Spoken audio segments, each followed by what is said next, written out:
I did get the response of, well, that'll never happen type thing, but it did.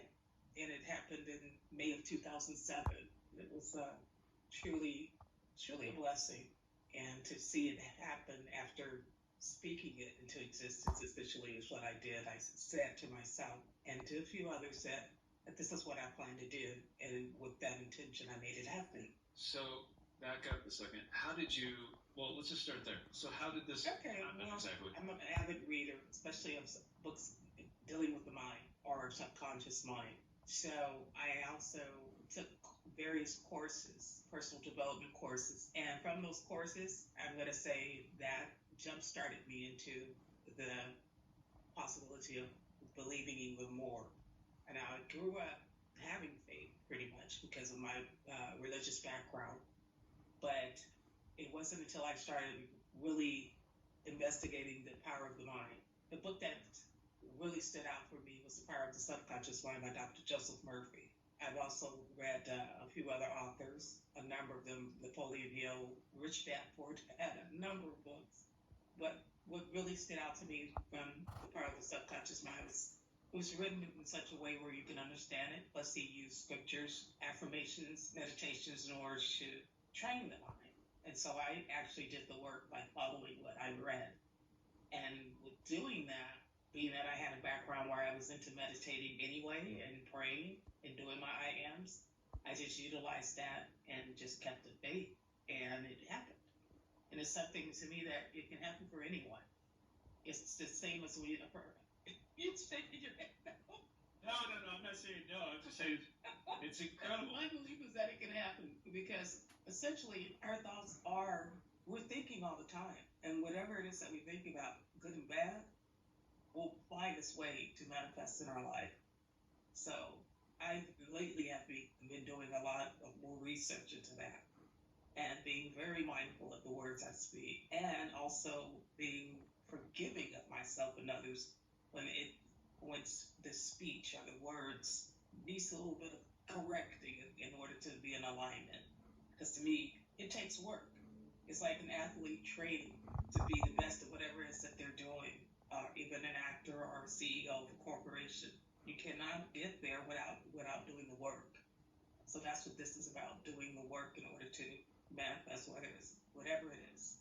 Everything we have in our life is part of what we say that we are, that we intend to have in our life. It comes about from our thoughts. You are quoted as saying, "Thoughts become things." Yes. There's a website called Thoughts Become Things, and the gentleman there, I forgot his name, but it's called Tut Notes. And I remembered even signing up for that in 2004. And he offers some great advice, and every day he sends a note to inspire, to motivate, and also when you sign up, he asks you to list some of your goals and what you wish to achieve. So, I made it my point to make this like a job in a sense by feeding my mind constantly on positive things, reading, besides like the Bible, books from various authors that spoke on the subject of how powerful our subconscious mind works. So yeah, that's really fascinating, and I have so many questions about this. Before we dive into that, when you initially found out that you won, what did that feel like to have this visualization, this thought, this belief that it was going to happen, and then it happened? And also, in addition to that, I mean, you visualized this exact amount. Did you 112? So where did that come from? And and I read that you wrote that down. And why that specific amount? And what did that actually feel like when you played that specific amount and it came up and your belief became reality? What did that feel like, and why that specific amount? I chose that amount because it's close to my birthday. That was the only reason. And I think I've stated before, had I known that the lottery would go into the $1 billion mark, I would have said 1.1 billion. But at the time, 112 just seemed like this will be a good goal to achieve. And so that was the reason why I wrote 112.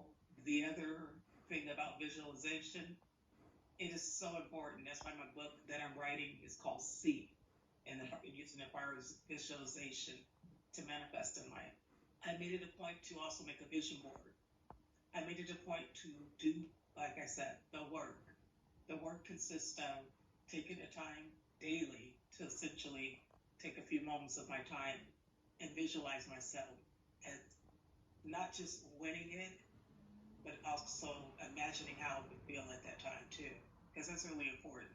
How you feel about something. It'll either show up negatively if you're feeling negative about it or positive. So I made sure I was feeling positive. I would make up songs. I would just get into the vibration of just being a winner and feeling like I was a winner. So that was one aspect of it. Writing it down, I realized that when you write down your goals, it gives it that much more power. And so I made it a point to write it. And that was about a year after. I didn't write it down when I first decided it was going to be 112. I was probably like, I want to say going into a year of doing my